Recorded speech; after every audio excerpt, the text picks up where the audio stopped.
भगवान श्री कृष्ण की तो बड़ी अद्भुत बात है, भगवान श्री राम की बड़ी अद्भुत बात है। परमात्मा के जितने स्वरूप हैं वो सख्य में, सखा भाव में जब विराजमान होते हैं तब वो अपने वैभव को भूल भी जाते हैं। एक दिन भगवान अभी छोटे छोटे और उस समय अचानक जाते जाते और पृथ्वी के ऊपर गिर पड़ते हैं। सखा भाव से देखने वाली गोपियां, छोटा बच्चा कोई गिर जाए तो लोग दौड़ के उसको उठाते हैं। आज उन गोपियों ने कहा नहीं, मेरा ये सखा कन्हैया गिर पड़ा, इसको उठाओ मत।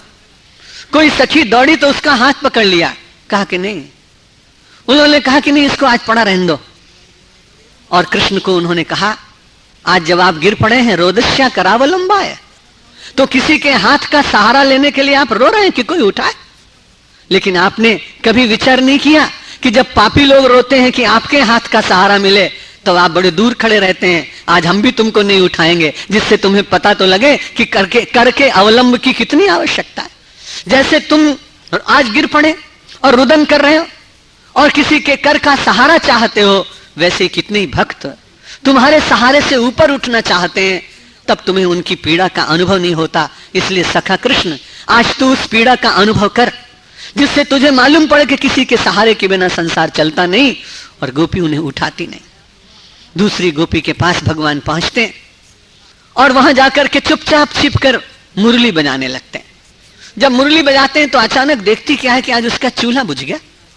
वो सोचती रोज लकड़ी जलती थी, आज ये चूल्हा क्यों नहीं जलता है। धीरे से ध्यान दिया तो कहीं मुरली की धुन आ रही थी।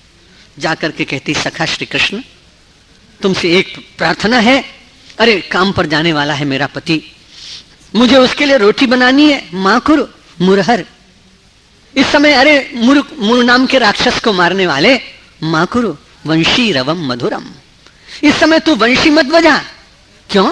मेरी मर्जी, मेरी वेणु में चाहे जब बजा सकता हूं, तू कौन होती रोकने वाले। उसने कहा कि नहीं, सुनो तो सही सखा श्री कृष्ण, जब तू मुरली बजाता है ना तो मेरी लकड़ियां भी इतनी सरस हो जाती हैं कि गीली हो जाती हैं, और जब गीली हो जाती है तो चूल्हा जलता नहीं है, और अग्नि भी तेरी मधुर वेणुनाद सुनने लगती है तो कृशानु अपि कृशम याति, और जो कृशानु अग्नि है वो भी दुर्बल हो जाती है। भगवान श्री कृष्ण ने कहा, अच्छा चल, तेरा चूल्हा जले इसलिए मैं अपनी मुरली का नाद नहीं करता हूं। परमात्मा श्री कृष्ण बहुत छोटे छोटे लोगों के साथ मैत्री का निर्वाह करते हैं।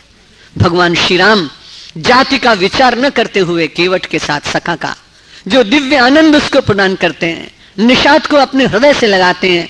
ये सख्य भाव मानव के जीवन में परमात्मा की निकटता का अनुभव कराता है। और जितना जितना हम परमात्मा को अपने जीवन के निकट अनुभव करते हैं, उतना ही हम निर्भय होते हैं। संस्कृति और अध्यात्म का सबसे बड़ा प्राप्तव्य है निर्भय, निर्भयता, अभय। यदि आपको लगता है कि परमात्मा मेरा सखा है तो आप निरंतर उससे सहायता मांग सकते हैं, न मांगे तो इंगित कर सकते हैं। अंतरंगता होने के कारण आपके द्वैत का बहुत समाप्त हो जाता है। वेदांत की दृष्टि से भी सखा भाव अद्वैत की सीमा पर ले जाता है। लोक की दृष्टि से परमात्मा से अपने संकटों को निवारण कराने के लिए आग्रह कराने की क्षमता प्रदान करता है। और भक्ति के क्षेत्र में सख्य भाव अंशी और अंश को एक ही आसन पर बिठाकर उनके दिव्य लीलाओं का रसपान करने की सामर्थ्य प्रदान करता है। सामर्थ्य तो बड़ी कठिन है प्राप्त हो, जब तक मानव का अहम न गले तब तक ये बड़ी कठिनाई है। सख्य में भी अहम तो बाधक ही है, और उस अहम को मिटाने का उपाय केवल एक, अब सौंप दिया इस जीवन का सब भार तुम्हारे हाथों में, सब भार तुम्हारे हाथों में है, जीत तुम्हारे हाथों में और हार तुम्हारे हाथों में, और हार तुम्हारे हाथों में। मेरा निश्चय बस एक यही, एक बार तुम्हें पा जाऊं मैं, एक बार तुम्हें पा जाऊं मैं। अर्पण कर दूं दुनिया भर का सब प्यार तुम्हारे हाथों में, सब प्यार तुम्हारे हाथों में। जो जग में रहूं तो ऐसे रहूं जो जल में कमल का फूल रहे, जो जल में कमल का फूल रहे। मेरे सब गुण दोष समर्पित हो करतार तुम्हारे,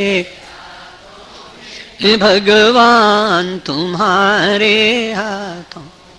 यदि मानव का मुझे जन्म मिले तो तव चरणों का पुजारी बनूं, तो तव चरणों इस पूजक की एक एक रग का होतार तुम्हारे हाथों में, होतार तुम्हारे हाथों में।